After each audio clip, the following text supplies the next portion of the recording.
우리가 성경을 볼 때 성경에는 좀 뭐라고 할까요? 어려운 부분들이 가끔씩 있어요. 특히 구약 성경은. 왜냐하면 이게 오래된 책이기 때문에 그렇습니다. 그래서 조금 이상하게 저희 눈으로 이렇게 볼 때 같은 내용이 반복되는 것들도 있고요. 여기가 좀 안 맞는 것 같은데 라고 하면서 뭔가 다른 것들도 있고요. 갑자기 분위기가 바뀌는 것들도 있고 그렇습니다. 그래서 이제 한국 교회가 조금은 진지하게 정직하게 좀 인정할 것을 인정해야 하는 문제들이 있습니다. 우리는 이 성경의 하나님의 말씀이라고 말하면서 전혀 이렇게 1.1획도 변할 수 없다 이렇게 말을 하는데 틀린 말은 아닙니다. 분명히 하나님의 뜻은 1.1획도 틀리지 않고 이루어질 것입니다.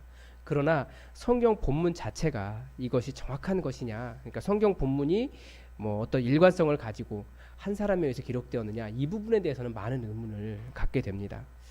왜 그러냐면 우리가 본문의 역사를 이렇게 살펴보면 사실 구약 성경이 어떻게 만들어졌을까 이걸 한번 고민해 볼 필요가 있습니다.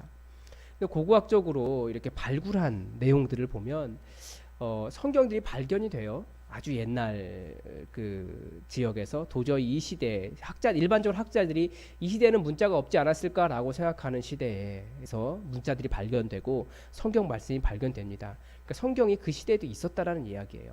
그러나 우리가 말하는 대로 우리가 보는 대로 이런 형태의 책으로 묶여 있거나 일괄적으로 한 권의 책으로 있었던 것은 아니었다라는 것을 좀 알 수 있어요. 성경이 아주 길게 기록된 것이 아니라 길어봐야 몇 구절이었다는 거예요. 하나님께서 말씀하셨다라고 하면서 들려주셨던 몇 구절들. 아니면 사람들이 그 고고학적으로 발견된 게 예를 들어서 그런 것이 있습니다. 목에 차는 그 목걸이에 뭐라고 할까요? 이렇게 목걸이 한 부분이 발견됐어요. 은으로 된 것이 발견되었는데 이게 뭔지 몰랐죠. 근데 이렇게 보다 보니까 이게 틈이 있어서 펴보니까 이게 은박지에 하나님의 말씀을 기록해 놓은 거예요.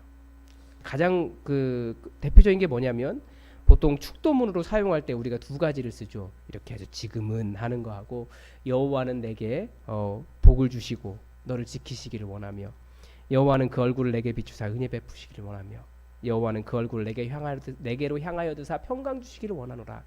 이 대제사장의 축복 기도문 이것을 또 축도로 쓰기도 하는데 이 구절이 발견됐어요. 그 문자가 없다. 그 아주 리버럴한 학자들이 문자가 없을 것이다. 성경에 그때 쓰이지 않을 것이다라고 하는 시대에서 발견된 적이 있습니다. 그러니까 하나님의 말씀이 아주 보편적으로 퍼져 있었던 것은 아니었던 것 같고 아주 파편적으로 이렇게 어떤 하나님의 말씀들 이런 것들이 그리고 하나님께서 말씀하셨다라고 하는 것들이 일부들이 이렇게 파편적으로 남겨져 있었던 것 같습니다. 그리고 그렇게 전해져 있었던 것 같습니다. 그런데 이런 말씀들이 후대에 한 권의 책으로 모여지기 시작하죠.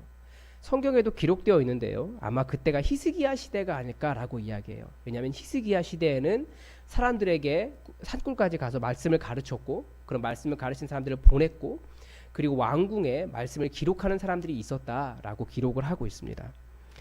그리고 또 그 다음에 또 말씀이 필요했던 때가 언제였었냐면 바벨론 포로기였어요. 끌려간 나라, 자기 나라를 잃어버리고 포로가 되어 있는 그곳에서 가장 간절하게 붙잡아야 될 것이 하나님의 말씀이었다라는 거예요. 그래서 이 사람들이 말씀을 모으면서 말씀을 이렇게 모아서 책으로 만들기 시작했죠. 그리고 그 사람들이 가서 돌아오면서 자기 땅으로 돌아오면서 하나님의 말씀을 가지고 돌아왔습니다. 그래서 에스라에 의해서 말씀이 읽혀지는 장면이 성경에 또 기록되어 있습니다.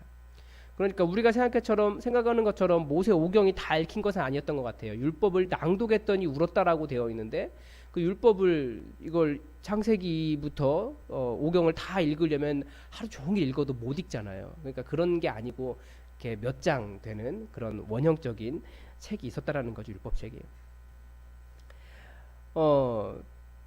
그런데 이 말씀이 파편적으로 남아 있는데 그 파편적인 말씀을 이제 어딘가에는 집어 넣어야 되잖아요. 그래서 이렇게 좀 유사한 내용들 이것은 여기일 것이다 라고 하는 곳에 사람들이 넣었습니다. 그래서 어떤 책을 읽다 보면 가다가 이렇게 흐름이 끊기고 다른 이야기가 들어있거나 삽입된 이야기거나 다른 이야기들이 들어있어요. 그래서 성경에 그런 것들이 있다라는 것을 좀 인정을 해야 됩니다. 그런데 우리 같으면 좀 각색을 하고 많이 변화시켜서 좀 어울리게 넣을 것 같은데 이 성경을 수집하던 사람들, 기록하던 사람들은 그렇게 하지 않았어요. 그냥 여기 있는 거 그대로 인정하면서 넣은 거죠.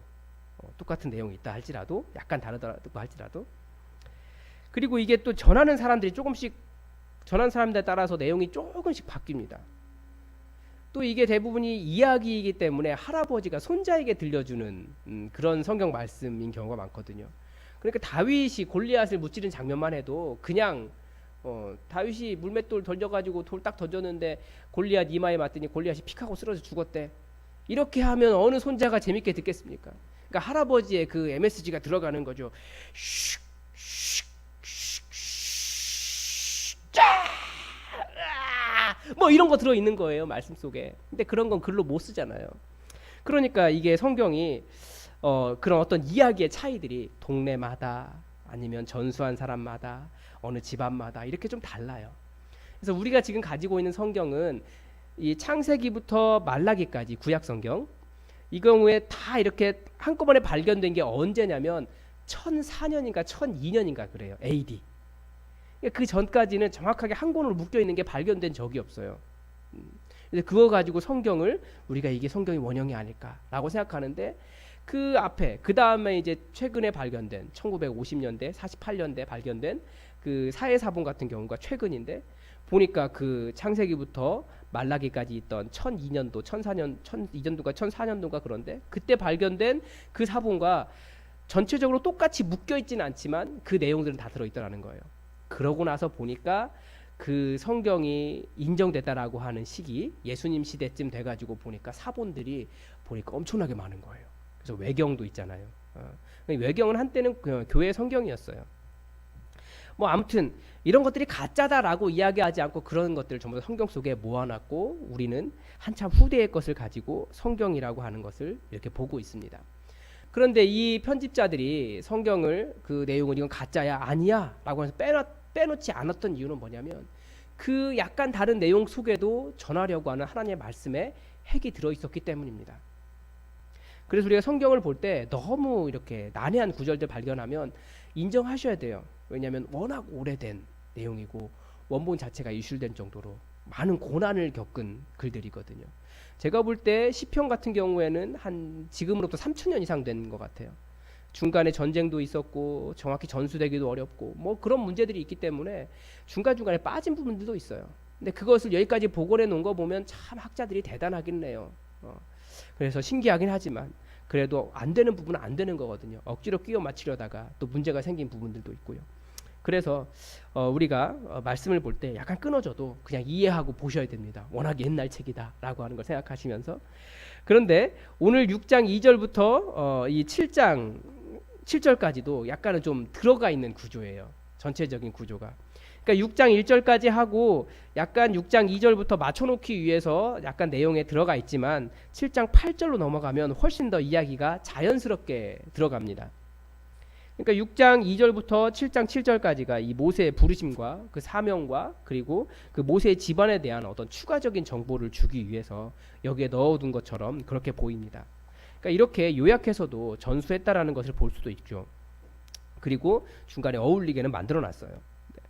그런데 이렇게 요약해서 놓고 나니까 보이는 것이 있습니다.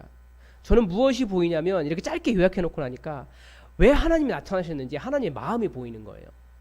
이미 앞에서도 봤지만 하나님은 이스라엘 백성을 구원하려고 하셨고 또 누구에게도 드러내려고 하지 않으셨던 하나님 당신을 드러내셨습니다.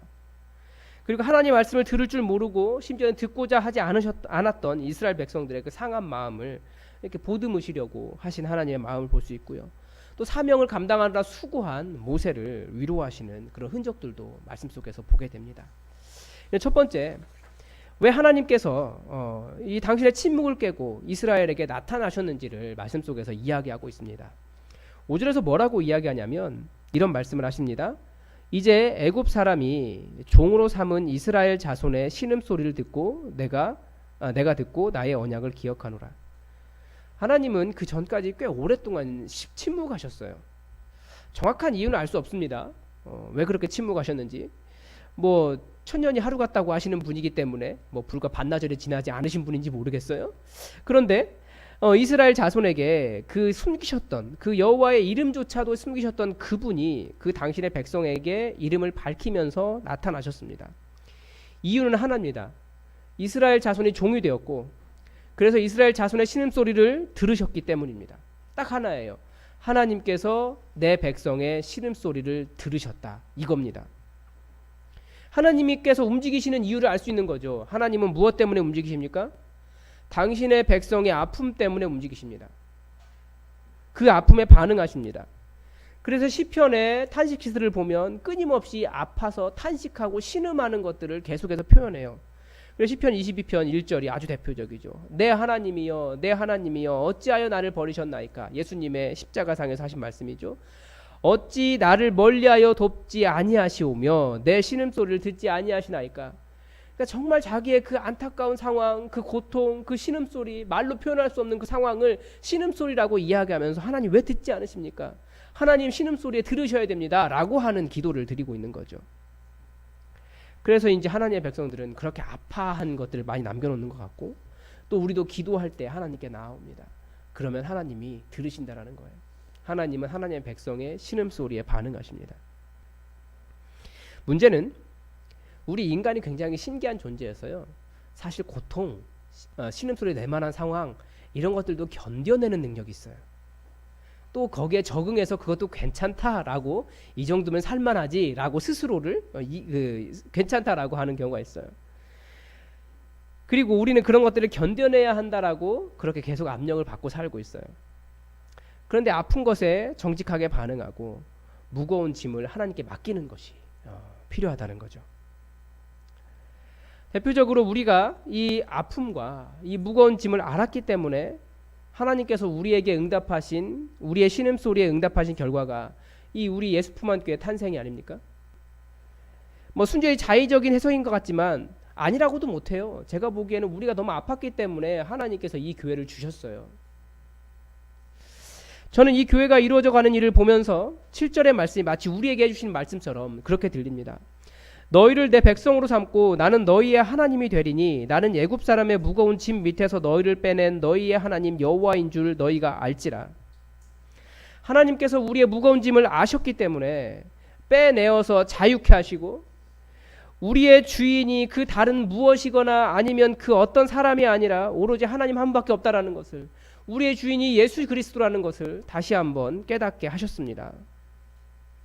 그래서 점점 더 하나님의 은혜로 우리를 채우시는 것을 이렇게 여러분 느끼지 않으십니까? 그래서 이 은혜는 하나님의 은혜로 고통과 신음을 해본 사람이, 그것을 겪어본 사람만이 고백할 수 있는 고백이에요. 우리가 구원받은 것도 그렇습니다. 하나님을 알지 못하고 공중권세 잡은 자의 영향력 아래 살아가던 우리를 예수 그리스도의 피로 건져주셨습니다. 이유는 단 하나입니다. 하나님께서 우리가 그 가운데서 그 사탄의 영향력 아래서 얼마나 고통하고 신음하는지 하나님이 아셨기 때문에 그렇습니다. 그런데 하나님의 나타나심이 단순하게 그 가운데서 우리의 신음소리를 들으시고 고통을 듣고 우리를 건지신다, 거기만 바라는 것이 아니라 더 새로운 일을 기대하게 하세요. 8절에 뭐라고 이야기하냐면, 내가 아브라함과 이삭과 야곱에게 주기로 맹세한 땅으로 너희를 인도하고 그 땅을 너희에게 주어 기업을 삼게 하리라. 나는 여호와라 하셨다 하라. 하나님은 하나님의 백성을 구원하실 뿐만 아니라 하나님의 언약을 기억하시고 그 노예된 백성들에게, 자신의 먹고 살 터전이 없던 백성들에게 기업, 대대로 물려줄 땅을 주시겠다고 약속하시는 겁니다. 그래서 우리가 가진 이 예수 믿는 복음은 단순하게 죄의 영향력을 벗어나는 것뿐만 아니라 그것을 뛰어넘는 은혜와 복이 있어요. 하나님께서 우리에게 이 교회를 주셨다, 우리가 여기에 이렇게 교회로 모일 수 있도록 은혜를 베푸셨다, 하나님께서 나타나셨다라고 하는 것은 단순하게 교회를 이루는 것을 뛰어넘는 하나님의 놀라운 복과 은혜가 예정되어 있다라는 거예요. 하나님이 그렇게 하기 위해서 붙드셨다고 건지신 겁니다. 그래서 우리의 삶에서도 마찬가지입니다. 하나님께 기도하고 하나님께서 우리의 기도를 들으셔서 우리를 건지신 것은 단순하게 병을 치유하신다, 우리가 잘되게 하신다는 것을 뛰어넘는 더 큰 하나님의 은혜와 복이 있다는 거예요. 그래서 교회를 바라볼 때마다 저는 계속 느껴요. 하나님께서 우리의 신음을 들으시고 우리에게 나타나셨기 때문에 우리 교회에게 주실 하나님의 기업, 하나님의 부흥이 있겠구나. 우리 집사님 기도하신 것처럼 숫자적인 부흥이나 재정이나 규모나 이런 것이 아니라 진짜 교회로서의 부흥이 우리 가운데 있겠구나 라고 하는 것을 기대하게 되는 겁니다.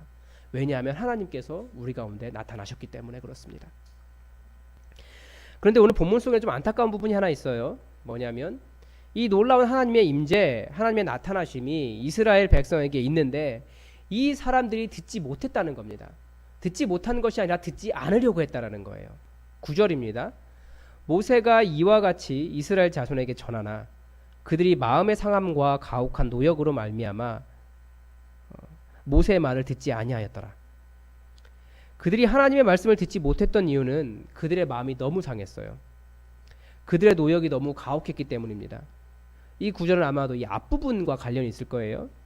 이 모세와 아론이 바로에게 여호와 하나님께서 당신의 백성에게 나타나셨으니 이스라엘 백성을 보내서 광야로 나가서 그들의 하나님 여호와께 제사드리게 해라, 내보내라 라고 요청을 하니까 이 바로가 자신의 이익 때문에 그 공짜 노동력을 놔줄 수가 없는 거잖아요. 그래서 보내주지 않았습니다.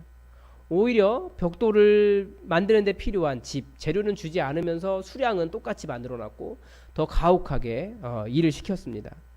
그래서 매일같이 정해진 분량을 맞추지 못하니까 더 가혹해지고 분량을 못 채웠다고 심지어는 이제 맞는 일도 발생을 하고 일이 더 힘들어진 겁니다. 진짜 노예가 돼버린 거죠. 그래서 이스라엘 백성이 마음이 상하고 하나님이 나타나신 것이 그렇게 그들에게는 달갑지가 않았습니다. 그래서 상한 마음은 분명히 하나님의 말씀을 잘 듣지 못하게 해요. 마음이 상하면 잘 들리지 않습니다. 그런데 그 상한 마음에 하나님께서 하시는 일이 무엇입니까?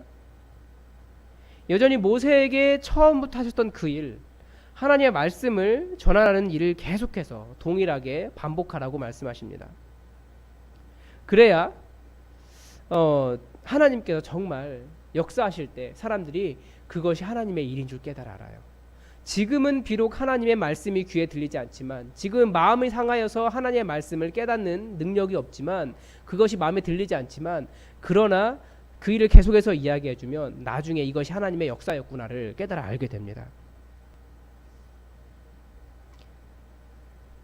그리고 또다시 보면 하나님은 또 좀 잔인하신 것 같아요. 왜 모세에게 계속해서 이런 일을 시키시는가? 이 정도 되면 모세의 거절감도 매우 대단하다는 것을 알 수 있는 거죠. 그 사람들만 마음이 상한 것이 아니에요. 이 바로 앞에 나가기를 무서워해서 나는 입이 둔한 자입니다, 다른 사람을 보내십시오, 그렇게 말할 정도입니다. 우선 여기서 우리는 하나님께서 원하신 사람이 누구인가를 볼 수 있어요. 하나님은 모세를 원하셨어요. 이 하나님의 일은 하나님의 사람, 그 메시지를 전할 사람을 통해서 이루어지거든요. 그러니까 하나님의 일은 그 일을 이루시는 분은 하나님이세요. 그러나 그 말씀의 중간에 하나님의 뜻, 하나님의 말씀을 전하는 사람이 있다라는 거예요. 그래서 비록 사람들의 마음이 상하여서 하나님의 말씀을 듣지 못한다 할지라도 끊임없이 하나님의 말씀을 전해야 하는 이유가 그것입니다. 그게 사명이기 때문에 그래요. 모세가 가지 않으면 하나님의 말씀은 이스라엘 백성에게도 바로에게도 전달되지 않습니다. 그래서 비록 기도해야지 않았던 상황을 경험하고 하나님의 말씀이 전달되지 않은 상황을 경험하지만 사명을 감당하고 그것을 기억하고 계속 감당하기를 하나님께서 모세에게 요구하신 것입니다. 그렇게 보면 이 메신저라고 하는 자의 사명은, 모세의 사명은 사람들을 설득하는 게 아니에요. 우리가 복음을 전하는 것도 그 사람을 설득해서 교회에 앉혀놓는 것이 우리의 사명이 아닙니다.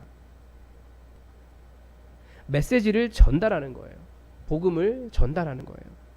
물론 그렇다고 해서 우리가 길거리에 서가지고 예수천당, 불신지옥 외치고 있으면 오히려 반감만 늘어나기 때문에 그렇게 하는 것은 아니지만, 우리가 하나님께서 너를 정말 사랑하신다, 하나님께서 너를 위해서 구원의 길을 여셨다, 그 일을 해결할 수 있는 분이 우리 주 예수님이다 라고 가르쳐주는 일들은 계속해서 우리가 해야 됩니다. 그것이 메신저의 역할이기 때문입니다. 그러니까 놀라운 기적으로 이스라엘 백성들을 애굽에서 이끌어내시는 분은 여호와 하나님이시지 모세가 아니에요.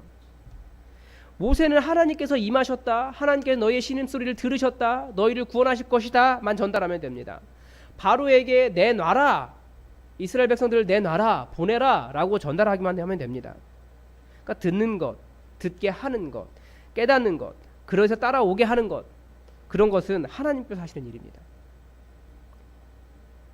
하나님은 우리에게도 복음의 사명을 주셨어요. 그러나 그 복음이 열매 맺는 것은 하나님께서 하시는 일입니다. 여러분 씨앗을 다 심어보지 않으셨습니까? 저는 씨앗 하면 약간 트라우마가 있어요. 무슨 트라우마냐면 저는 두 가지를 심어봤습니다. 뭐냐면 해바라기하고 옥수수하고. 해바라기는 너무나 비료가 없는 땅에 그냥 황토가 아니고 그 뭐죠? 뻘이 융기된 땅에 심었더니 딱 그 씨앗만큼의 영양분을 먹고 자라더라고요. 딱 나긴 났는데 정말 볼펜보다도 가늘게 자라서 딱 이만큼 자라고 죽었어요. 네, 이만큼 자라고 맨드라미 같은 꽃을 피우고 죽었습니다. 네. 뭐 이건 그렇고, 그러니까 씨앗을 심은 게 굉장히 저에게는 다시 도전해보고 싶은 일이에요. 그래서 요즘은 아주 더 커다란 씨앗을 심으려고 노력하고 있습니다. 아보가토를 싹을 틔우려고. 아보가토 맞죠? 네, 갑자기 커피 그 아보카도가 생각이 나서 네, 아보가도.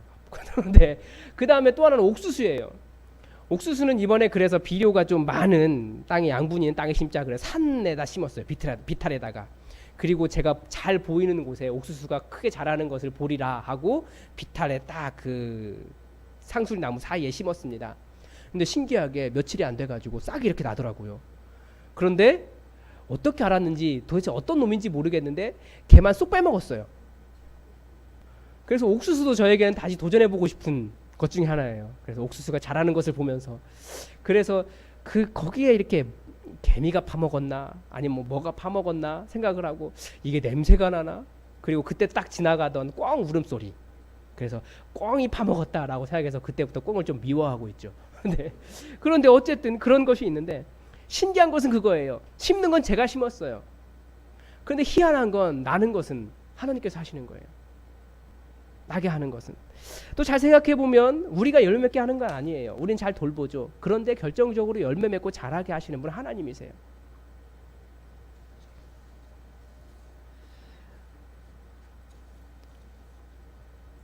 우리의 복음을 전하는 사명도 우리가 심어야 싹이 납니다. 나중에 예수 믿은 늦게 예수 믿은 사람들이 공통적으로 하는 말이 그래요. 아니 내 주변에 누구도 예수 믿는 사람이고 이 사람도 예수 믿는 사람들이고 이 사람이 예수 믿는 사람인데 나에게 한 번도 교회 가자고 얘기를 안 했다고. 그냥 얘기하세요. 교회 한 번씩 가자고. 그래서 오면 됐나 보다 그러고 안 오면 또 얘기하는 거죠. 언제까지? 올 때까지. 물론 귀찮게 하지는 마세요. 그것을 그러면 기도하셔야 돼요. 대신에 하나님 저 사람에게 좀 교회 가고 싶은 마음이 생기게 해달라고. 그리고 교회 문턱을 넘는 게 굉장히 어렵습니다. 그 낯선 사람들 사이로 특히 교회 가면 그런 거 시키잖아요. 오 새로 오셨네요. 잠깐 일어나 보시죠. 그러면 한 100명 사이에 딱 쓰면 얼마나 이게 낯설고 부끄럽고 그러겠습니까? 우리는 그런 거 안 시키니까 그냥 와가지고 조용히 좀 앉아있다가만이라도 가라고. 그러다가 하나씩 알면 이제 앉아 있는 거죠. 그래서 복음의 전달자예요. 우리는 어떻게 열매 맺을까? 그런 것은 우리의 관심이 아닙니다. 주님께서 주신 것은 복음을 전하는 거예요. 그럼 또 가르치는 사람이 있고요.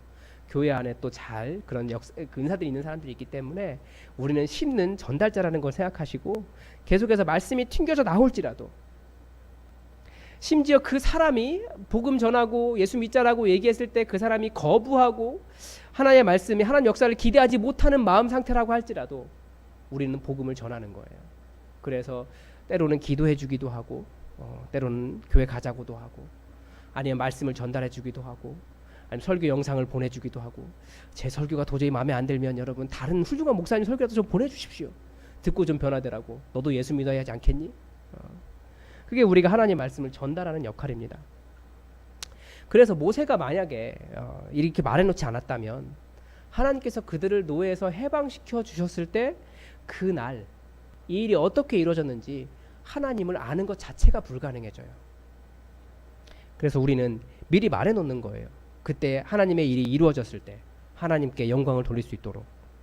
그래서 하나님의 말씀을 듣든지 듣지 않든지 하나님의 말씀을 전하라라고 말하지 않습니까? 그것이 하나님의 역사임을 나중에 가서 알게 되는 겁니다. 그래서 우리는 복음을 전하는 메신저다. 메신저의 사명은 전달하는 거지 결과를 책임지는 자가 아니다. 기억하였으면 좋겠습니다. 그리고 본문 속에서 또한 가장 약한 자를 통해서 하나님의 일을 이루시는 그 하나님의 모습을 보게 됩니다. 이 거부당하는 하나님의 말씀이 거부당하는 상황 속에서 가장 큰 사랑을 받은 사람은 제가 보기에 모세예요. 우리 생각에는 모세 입장에서 보면 가장 크게 거부당한 사람이 모세라고 생각할 수 있지만, 그리고 모세 자신도 그것이 그 거절감이 싫어서 하나님 제발 저 말고 말 잘하는 사람 좀 보내면 안 됩니까? 저는 입이 둔한 자입니다 라고 말을 하지 않습니까? 그런데 그래도 하나님은 계속해서 말하라고 하시니까, 심지어 하나님께조차도 하나님 저 못 가겠어요 라고 하는데 가 라고 하나님에게조차도 거부당한 사람이 모세예요. 그래서 우리가 보기에는 모세가 제일 큰 거부절감, 거부당한 사람일 것처럼 보이지만, 이 거부당한 상황이, 그런 거부받은 상황이 사실은 아브라함에게 가장 큰 은혜였다라는 거예요. 13절에서 이 모든 사건의 결론을 이렇게 이야기합니다. 여호와께서 모세와 아론에게 말씀하사 그들로 이스라엘 자손과 애굽 왕 바로에게 명령을 전하고 이스라엘 자손을 애굽 땅에서 인도하여 내게 하시니라. 무슨 말입니까? 하나님께서 모세와 아론을 사용해 주셨다라는 거예요. 그것도 그냥 역사가 아니라 한 민족을 애굽 땅에서 그 놀라운 기적을 통해서 그 애굽 땅에서 이끌어내는 지도자로, 그 가장 연약하다고 못하겠다고 한 그 연약한 사람을, 그 늙은 할아버지들을 사용하셨다라는 거예요. 이게 큰 은혜인 거죠. 하나님 손에 사용되었다라는 것이.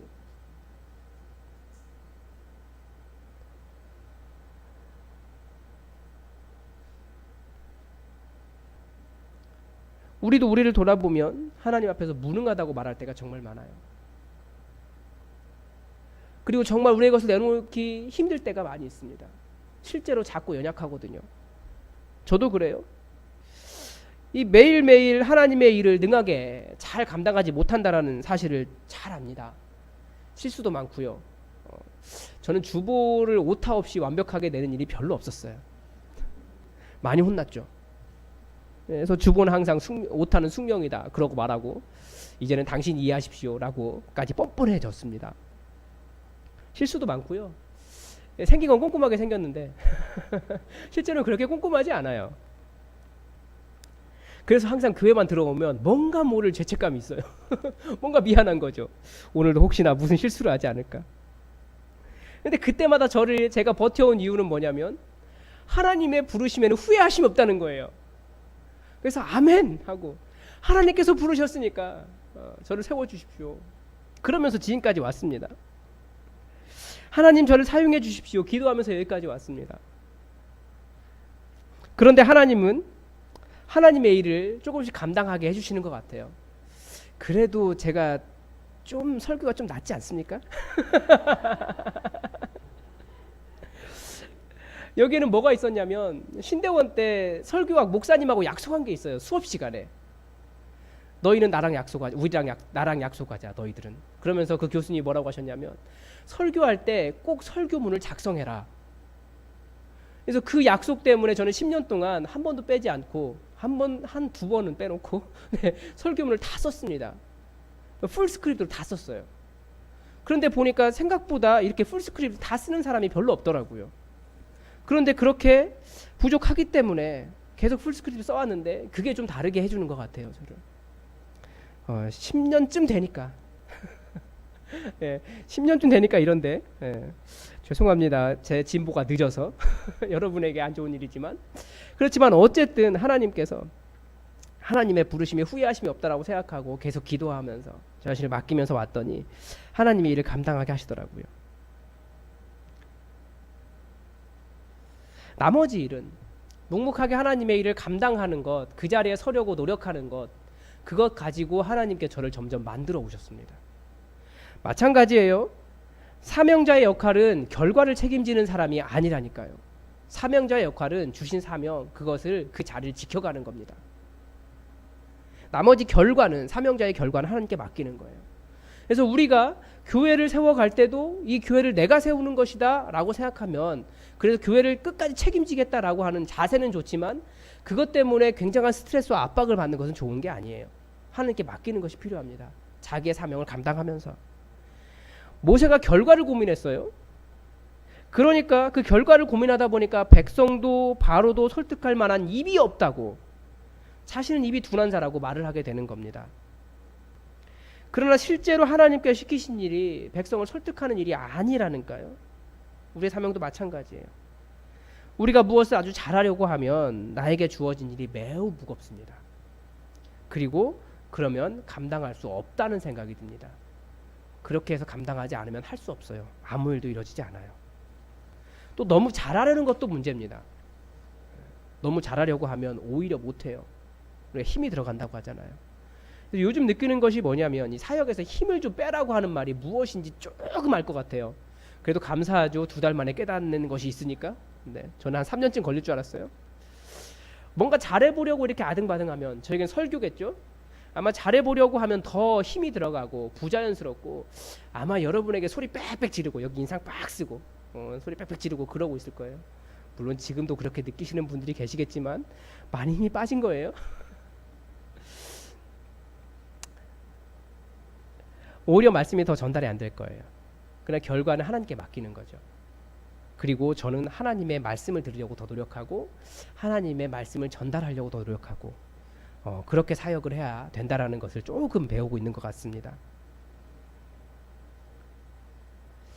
이 교회에서 어떤 사역을 아주 잘 하려고 우리는 노력을 합니다. 근데 그 결과까지는 우리가 하나님께 맡겼으면 좋겠습니다. 열심히 하고 그 자리를 잘 지켜가지만 결과는 하나님께 맡겼으면 좋겠고, 그리고 큰 은혜가 뭐냐면 나 같은 자를 사용하신다라는 거예요. 그러니까 그 사용하시는 것에 내가 거기에 서 있으면 하나님께서 그 결과를 책임지시고, 이 모세 같은 사람도 한 민족을 이끌어내는 사람이 되게 하셨는데 하나님께서 우리를 통해서 얼마나 큰 일을 이루어내시겠습니까? 그리고 일하는 것 때문에 그래서 마음이 상하면 안 돼요. 결과가 나오지 않으면 우리는 사람들을 질책하게 되거든요. 근데 결과가 나오지 않는다고 해도 그래도 하나님께 맡기셔야 돼요. 내가 하나님의 일을 감당했다면. 내 생각대로 안 되어도 결과는 하나님의 것입니다. 그러면 하나님께서 역사하시는 거예요. 모세가 생각한 결과는 자기가 말하면 백성들이 따라오는 것이었고요, 자기가 말하면 바로가 백성들을 놔주는 거였어요. 그러나 그대로 된 것은 하나도 없었습니다. 그러나 결국 하나님의 뜻은 이루어졌어요. 우리가 생각하는 결과, 그것에 목매지 마십시오. 하나님의 결과가 중요한 겁니다. 그리고 이 목자를 할 때도 마찬가지고요. 그러니까 목자의 사명은 뭐냐면 원들을 돌보고 또 다른 목자로 키워내는 거예요. 그 사명을 기억하면서 목자의 역할을 잘 감당하고 계시면 하나님께서 하시는 일이 있어요. 내가 생각한 결과가 나오지 않는데 하나님께서 내시는 결과가 있습니다. 그러니까 목자는 일단은 잘 모이는 역할 잘하고 우리 목원들 잘 돌보고 있으면 하나님께서 사람들을 세워주시는 겁니다. 그래서 기도하셔야 돼요. 계속해서 하나님께 맡기면서. 1:1 제자양육도 그렇습니다. 이렇게 제자양육을 가르치고 있는데 사실은 다들 배우고자 하는 마음이 더 강합니다. 무슨 말이냐면 가르치려고 하는 마음은 이미 딴 데 가 있어요. 이렇게. 그런데 괜찮아요. 그렇게 배우셔도 됩니다. 그런데 잘 가르치지 못할 것이라고 하는 결과마저도 내가 책임지려고 하기 때문에 그것이 부담스러운 거예요. 가르친다라고 생각하지 마시고 결과는 하나님께 맡기시고 그 일을 감당하는 것에서부터 시작하는 거죠. 그것이 사역자의 사명이니까. 결과를 책임지려고 하니까, 아니면 나의 교육생을 완전히 정말 훌륭한 사람으로 키워내려고 하니까 하나님 저는 입이 둔한 자입니다. 하나님께도 얘기하지 않아요. 목사님 저는 입이 둔한 자입니다. 이렇게 얘기하고 못 가르칩니다 라고 이야기하는데 그게 아니라는 거예요. 사명자는 그저 감당하면서 기도하면서 맡기면서 그 자리에 있으면 결과를 하나님께 책임져 주십니다. 그럼 나중에 알게 되는 거죠. 내가 원하는 대로는 되지 않았는데 하나님의 뜻이 이루어지면서 하나님께서 나 같은 자를 사용하셨구나, 그런 기쁨이 임하는 겁니다. 그래서 저도 정말 이 교회의 담임 목사가 되면서 기대하는 것이 있어요. 매일같이 또 이야기하지만 저 부족하다 그러면 그래 부족해? 그럼 그만하세요 라고 이야기할까 봐 얘기하지 않지만 저 부족한 거 알아요. 그래 나중에 이 부족한 거 가지고 여기 사서 열심히 말씀 전하고 성도 돌보고 기도하고 그렇게 찬양하고 기도하면서 사역 감당했더니 하나님께서 이 교회에 이루실 그 결과들을 기대할 때 나 같은 자를 사용해 주셨구나, 그 기쁨이 넘쳐날 것 같은 그런 기대가 있는 거예요. 여러분들도 기대하셨으면 좋겠어요. 우리가 모두가 사역자가 되기를 원하는데 이 자리를 잘 지켜가고 주님 주신 사명 감당하고 있으면 나중에 이 교회에 행하신 하나님의 크신 일로 인해서 내 뜻대로 되지 않았고 내가 속도 상했고 다 감당하지 못했고 나는 입이 둔한 자로 좀 부족하게 했는데 하나님께서 정말 놀라운 일을 이곳에 행하셨고 내가 그 가운데 있었구나 라고 하는 기쁨이, 하나님께 나를 사용하셨구나 라고 하는 기쁨이 있을 겁니다. 그게 정말 연약한 자가 하나님의 사역을 감당했을 때 하나님께서 주시는 위로입니다. 오늘 본문에는 하나님의 마음이 드러나요. 하나님께서 이스라엘 백성들의 신음소리를 들으신다. 그 신음소리 때문에 하나님께서 약속을 기억하셨다 라고 하는 것을 기억하시고, 우리도 하나님 앞에 정말 우리 마음속에 있는 가장 깊은 신음소리를 하나님께 들려드렸으면 좋겠습니다. 그러면 그것이 하나님께서 움직이시는 일이 계기가 됩니다. 그리고 하나님께서 임하실 겁니다. 그리고 하나님께서 이스라엘 백성들을 너무나 불쌍히 여기셨는데 이스라엘 백성들은 마음이 너무 상해서 그것을 받아들일 수조차 없었습니다. 근데 하나님은 아셨어요. 그들의 마음이 그렇게 상하여 있다라는 것을. 그래서 그들을 설득하지 않으셨습니다. 그러나 계속해서 그들에게 말씀을 들려주셨습니다. 우리도 계속해서 마음이 상해서 하나님 말씀이 들어가지 않는 사람들, 딱딱하게 굳어있는 사람들을 보지만 우리의 사명은 그들에게 하나님의 말씀을 계속 들려주고 하나님의 일이 있다는 것을, 하나님께서 임하여 계신다라고 하는 것을 가르쳐 주는 것입니다. 그래서 우리가 복음을 전할 때도 우리도 거절당할 수 있어요. 얼마든지 거절당할 수 있어요. 그래서 우리는 그런 상황 속에서 하나님의 마음을 기억했으면 좋겠습니다. 그 백성의 신음소리, 얼마나 하나님께서 그들을 불쌍히 여기시고 그들도 복음을 듣고 구원받기를 원하시는지 그 사랑의 마음을 품고 우리가 기도하며 사명을 감당하시길 바랍니다. 그리고 사명은 결과를 책임지는 것이 아닌 것을 기억하시고, 결과를 책임지려고 하면 자꾸 나의 무능이 보인다는 것을 기억하시고 하나님께서 행하실 것을 기대하시면서 주신 사명을 지속적으로 감당하시기 바랍니다. 그럴 때 하나님께서 하나님의 큰 역사의 도구로 우리의 실패의 연속이지만 결국은 하나님의 승리와 하나님의 역사와 하나님의 증거가 우리 삶에 넘쳐날 것을 기대하시기 바랍니다. 우리 함께 기도했으면 좋겠습니다. 먼저 혹시 교회에서 어떤 사역을 맡고 계십니까? 사역하는 것이 없다면 사역하시기를 소망하십시오. 분명히 교회는 반드시 자기의 사역지가 있습니다. 그래서 부르신 거예요. 아주 할 작은 일이 있을 겁니다. 그런데 그것을 잘해보려고 하는 마음 때문에 부담은 많이 갖지 않으시기를 바랍니다. 부담을 자꾸 하나님께 내어 맡기십시오. 사역하기 때문에 부담을 느끼는 건데 하나님께서 부르셨기 때문에 결과는 하나님께 맡기시고 못하겠다라고 말하기보다 하나님, 제가 어디에 필요합니까? 저를 왜 이곳에 세워주셨습니까? 왜 저를 이곳에 보내셨습니까? 주신 사명 잘 감당하게 해주십시오. 그래서 저는 실패할지라도 하나님의 승리를 계속해서 경험하고 하나님의 역사를 경험하고 하나님의 선한 결과를 볼 수 있도록 저를 하나님의 나라 역사 가운데 사용해 주십시오. 기도하시기 바랍니다. 그리고 혹시 복음을 전하는 사람이 계십니까? 복음 전하다가 마음이 상하셨습니까? 낙심하지 마십시오. 계속해서 말씀을 들려주시고 그 상한 마음, 그 사람을 위해서 기도해 주십시오. 하나님도 아십니다. 하나님께서 그 상한 마음을 아시기 때문에, 그러나 하나님께서 그 사람들 정말 불쌍히 여기시고 그 상한 마음 때문에 오셨다라는 것을, 우리 가운데 임재해 계시고 복음을 주셨다라는 것을 깨닫고 계속해서 복음을 전하는 그런 삶이 될 수 있도록 기도합시다. 그리고 하나님께서 또 우리의 고통과 신음을 알고 계십니다. 하나님 앞에 내어놓지 못할 우리의 상황은 아무것도 없습니다. 여러분이 너무나 아파하는 그런 기도 제목이 무엇입니까? 하나님께 들으십니다. 오랜 침묵을 깨시고 우리 삶에 나타나시도록, 응답하시도록 우리 세 가지를 놓고 함께 기도하겠습니다.